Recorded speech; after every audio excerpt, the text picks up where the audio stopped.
Hello, everyone, and welcome to A Course in Miracles 365, Awakening to Love.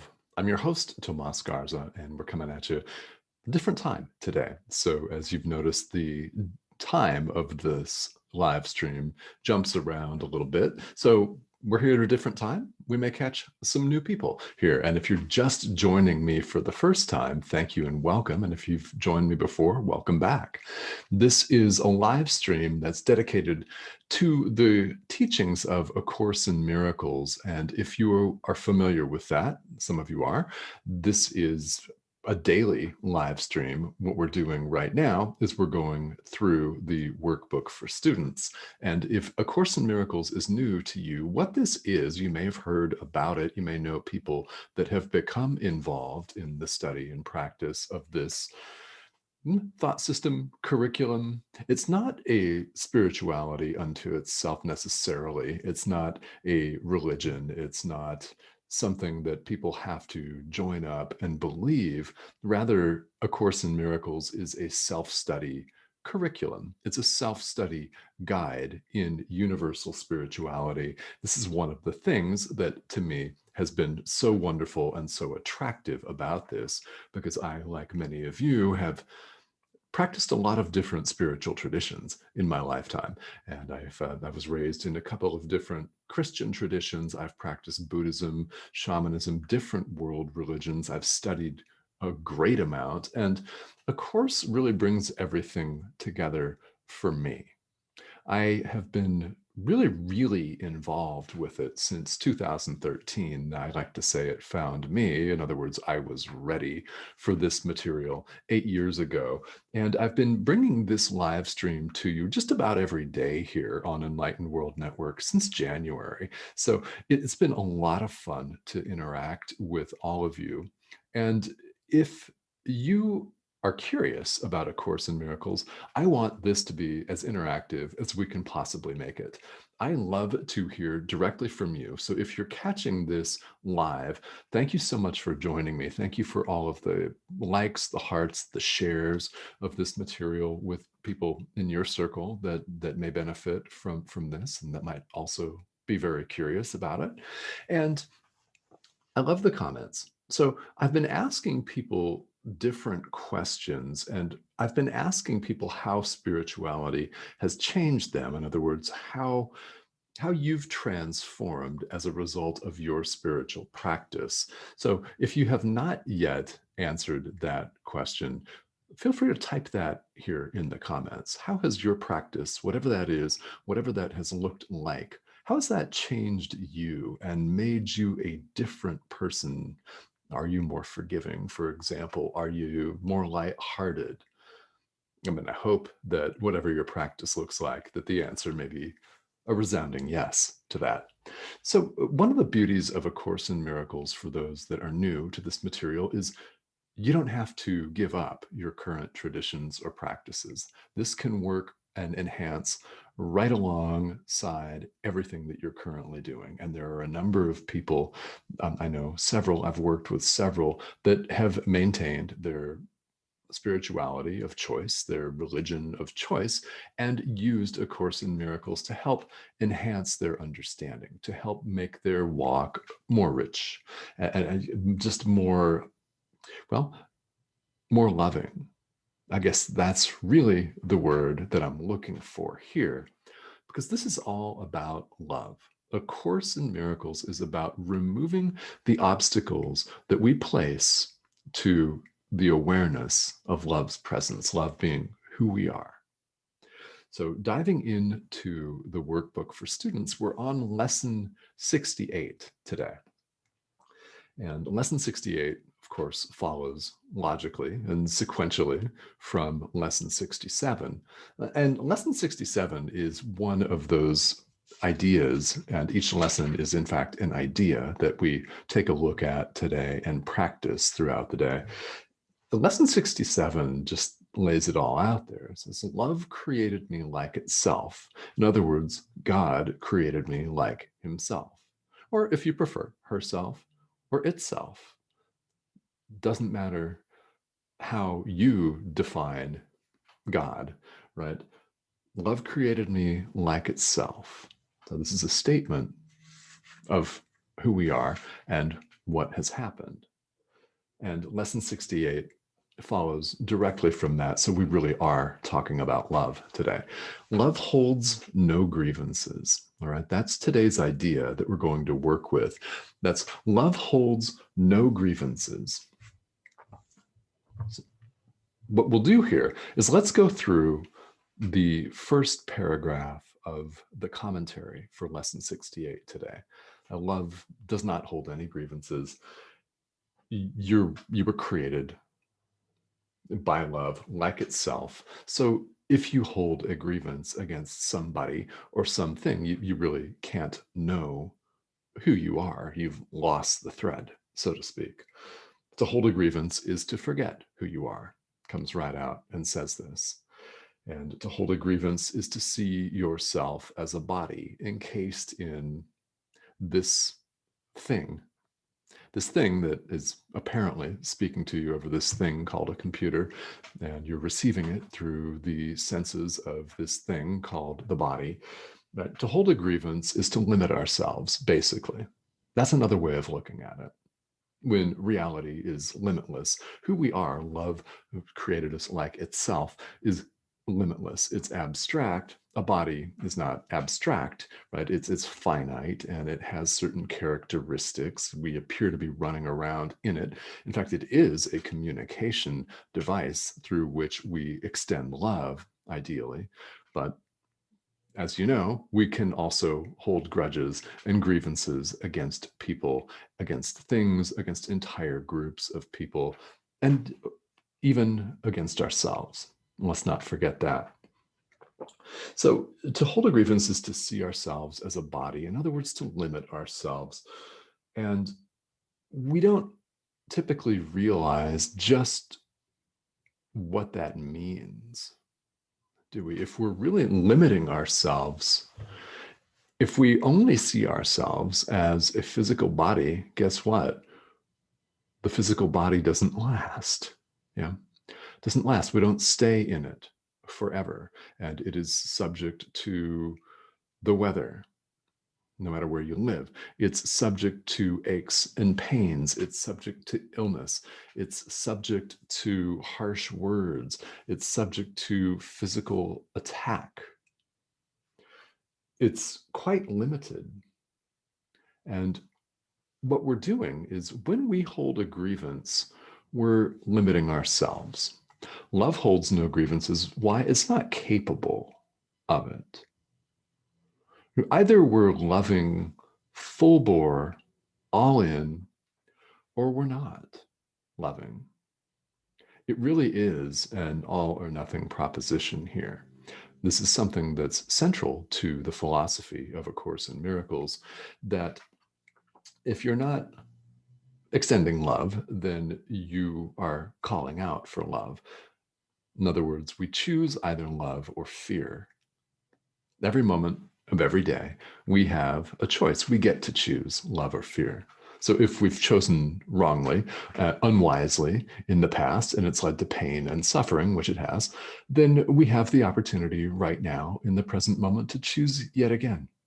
And that's a beautiful thing. It's very powerful. And the more you think about that, the more deeply empowering this truth becomes, that we get to choose differently. You get to, you don't have to, you get to.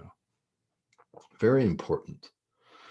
Because when we choose fear, when we hold a grudge or a grievance against someone, we become afraid, don't we? Fear arises, and guilt also arises from that. What happens when you loathe somebody or a group of people? Well, let's just say we despise a certain political party, no matter what that may be.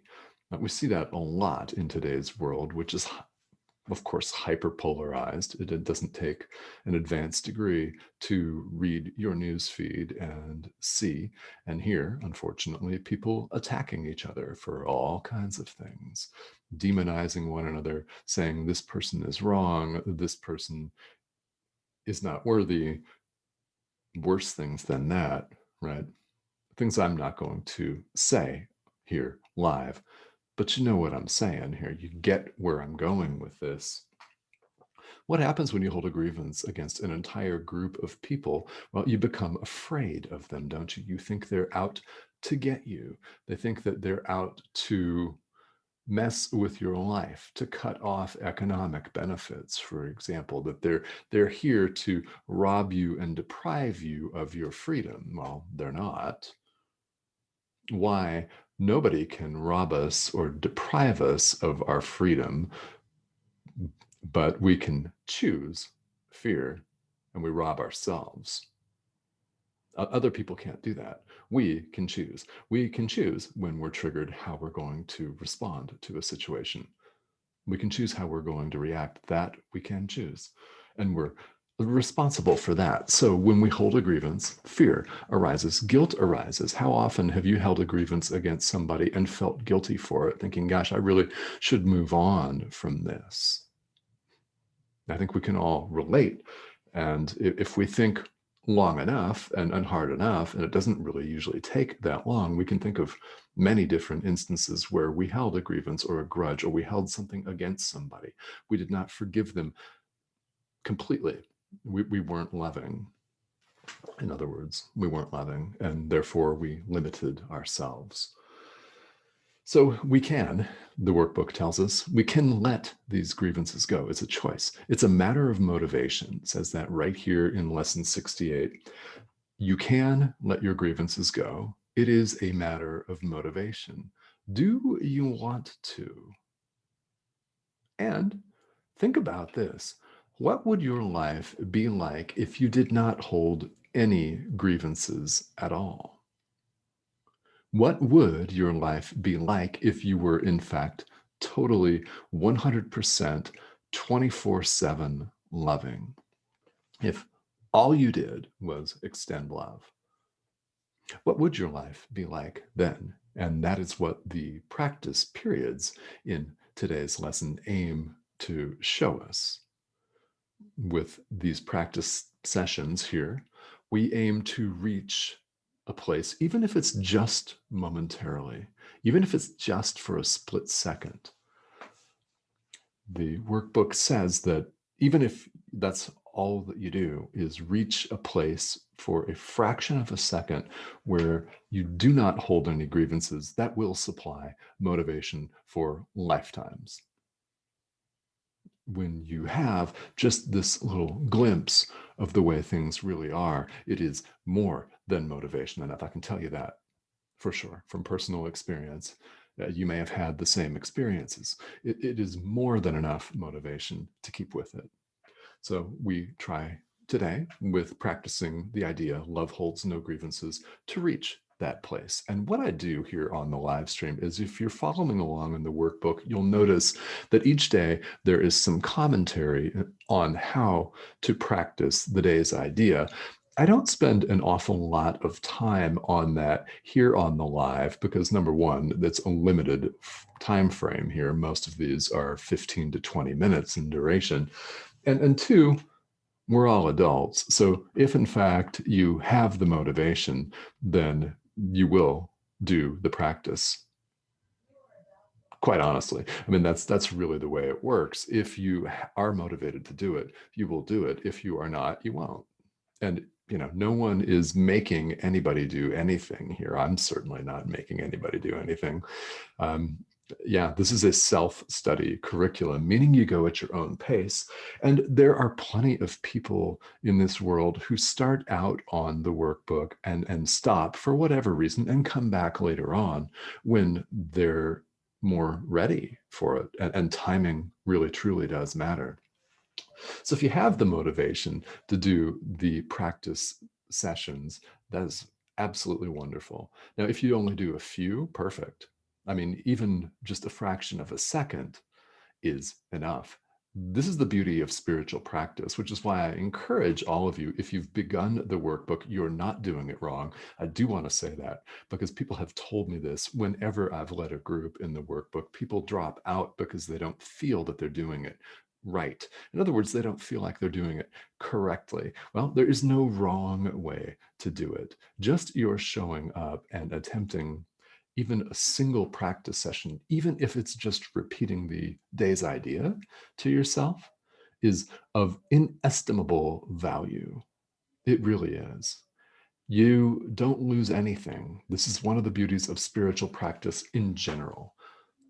Nothing is lost. If you have a meditation practice and you typically meditate for several minutes each day, and on a given day you can only do 30 seconds, that's perfect. It's absolutely perfect. Nothing is lost. Yeah.